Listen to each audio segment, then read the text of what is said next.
waamame beeka galmaagee bara darbaanitti doobii nutti ta'e taamaree dhuga'ee nuti deemaa jirra hojii manaa keetti argannee jirra yaaduftaa ijoon sodaa keenya.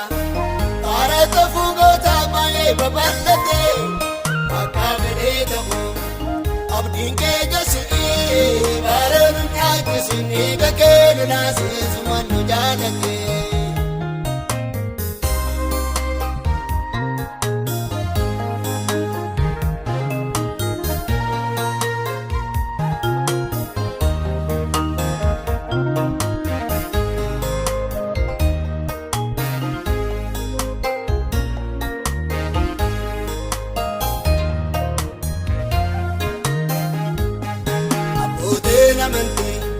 Baay'ee baay'uudhaa akka saalaan qabaalee si ta'uu didee seenaa baay'ee qabu haasaa of godhanii harroota taa'amanii garaan isaanii gaddee abbaa murtoo dhugaa yoomumaa mul'atta bakkeetti baatatoo garaa siin kutannoo ulmaa baay'ee qabna kaana turuu ganneetu jedhanii sheeku yaa gooftaa namaa nuugatamnu beeka tuubamame beeka galmaagee bara darbaanitti doobii nutti ta'e taamaree dhuga'ee nuti deemaa jirra hojii manaa keetti argannee jirra yaaduftaa ijoon sodaa keenya.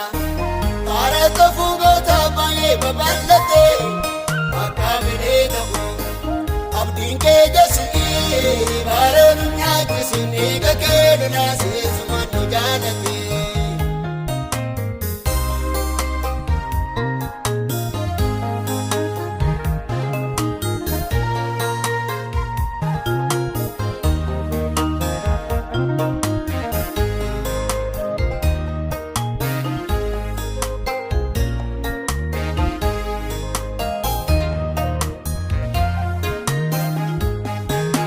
Saa jalqabaa baay'ee taa'ee bu'aa wanta xiqqaa kattee homtuu sarraa wannee maqaa namaa kakuu ijaalumaan arguu baay'ee sheekkataa suureen sabjuu taanee barbattee yoo dhuftes kaayyoon kennaan ga'uu ni raawwattaa ati wanta karoorfattee dhiiganee sheeku warratti waammattee.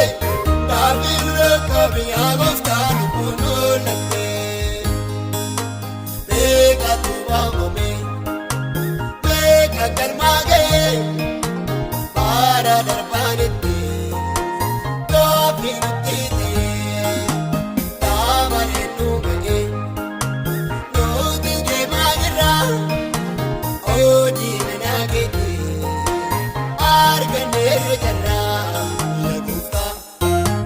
Sodaa keenya arata fungoota baay'ee babal'atee akka fedhee ta'u abdiin keenya si'ii bara nu nyaachisuun kakee nu naasisuma nu jaalate.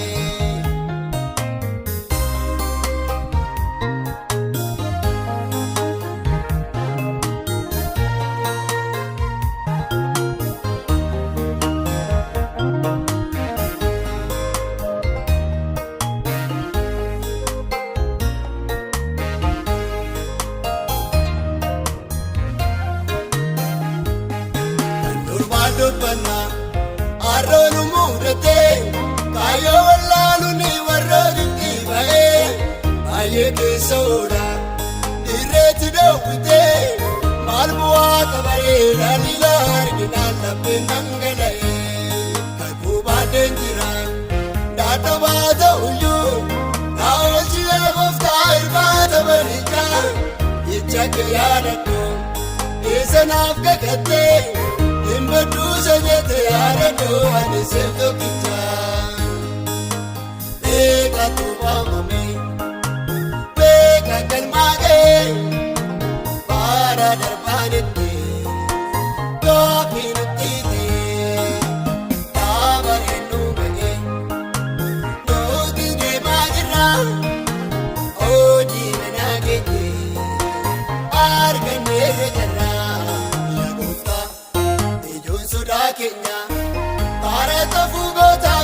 babal'ate akka fedhee ta'u abdiin kee jasi'ee baara nu nyaachisin eega kee lolaasee sumaan nu jaalate.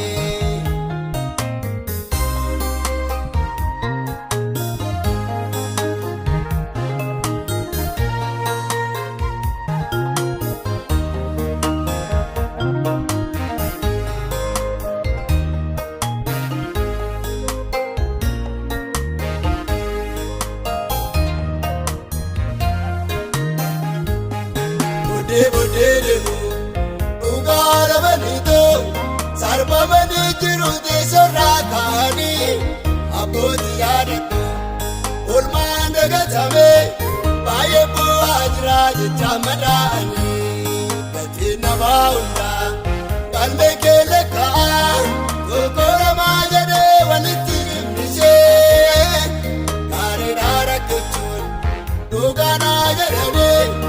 Obsa baleessa koo gammachuu lammataa bu'aa kan facaase beeka tuubamame beeka galmaagee baara darbaanitti doofiin ittiitee daabaree nuun ga'e nuti deemaa jirra hojii manaa keettee arganneerra jarraa. Sudaa keenya baara tafuu gootaa baay'ee babal'ate akka fedhee ta'u abdiin kee jasi'ee baara nu nyaachisin eega kee lolaasee.